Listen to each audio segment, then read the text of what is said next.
Hey guys, what is up? So today I'm going to be doing a little bit of a different video. This video is actually going to be on how to trim Sarracenia and some fly traps in late winter. So it's February here. It's actually a really warm day, like it's about 60 degrees today.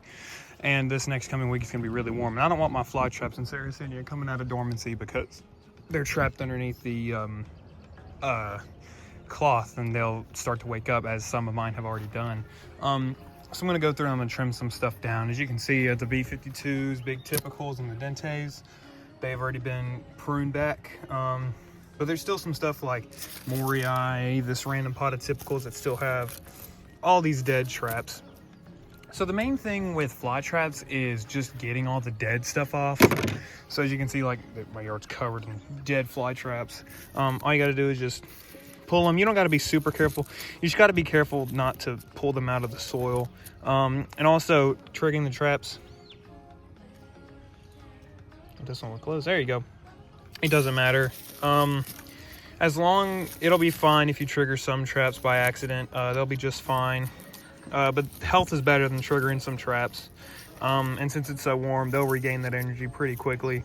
So yeah, that's all you need to do for fly traps. You can cut some things, like on my red piranha.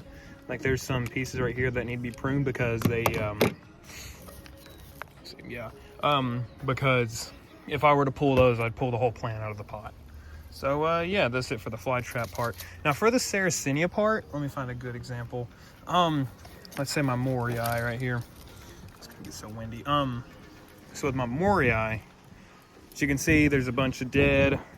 So what I'm gonna do is, this is how you're supposed to trim Sarracenia. Make sure you get some, oh gosh, this angle's awful. You get some sterile scissors, and then you just cut them all the way back to the rhizome. As low as you can go. Don't care about phyllodia or anything at this moment.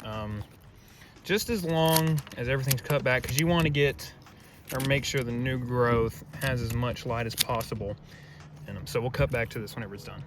Sorry about the wind. Of course, it's got to be windy. But this is about what a normal trim back Sarracenia will look like after it's done. Just all the pictures, everything gone. But as long as the growth points are nice and fat and juicy and healthy, you're just fine. I even trimmed up the fly trap, but not all the way.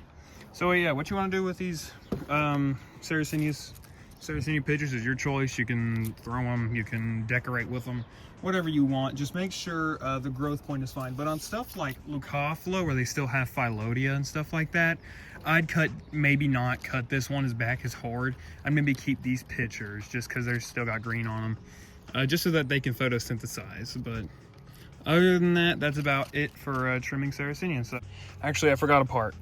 With plants like purpurea or scarlet bell or things with psittacina in it, do not trim back all of the pictures, like every single one. These ones tend to stay in a tight rosette and they have water. So you do not have to trim these all the way back. Just cut off all these dead pictures that you see like around the sides. Just cut those off just so that the plant will be a little bit more healthier. So yeah, that's about it. That should be all. And yeah. That's the actual end. So I'll see you guys later. Bye.